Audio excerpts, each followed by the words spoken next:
আচ্ছা, তুমি মাসে কত টাকা পাও? এই 8-9 হাজার টাকা। শোনো, আমি যদি একটা বাড়ি কাজ করে 2,000 টাকা পাই, তাহলে 5টা বাড়িতে কাজ ধরলে হবে 10,000 টাকা।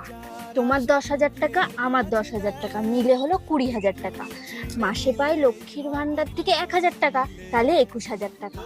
ওখান থেকে প্রতি মাসে যদি আমরা পুচকির জন্য সুকন্যা যোজনাতে 5,000 টাকা রেখে দিই, তাহলে আমাদের সংসার খরচা থাকে 16,000 টাকা।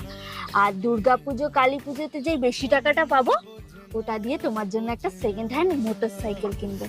তাহলে আর তোমাকে এই রোদে কষ্ট করে সাইকেল চালিয়ে কাজে যেতে হবে না। আর পুচকির বিয়ে আর পড়াশোনার খরচা নিয়েও আমাদের মাথায় কোনো চিন্তা থাকবে না। এবার সংসার খরচা বাঁচিয়ে যেই টাকাটা থাকবে, ওটা দিয়ে আর আবাস যোজনায় নাম লিখিয়ে ওখান থেকে টাকা পেয়ে আমরা একটা সুন্দর দেখে বাড়ি বানাবো।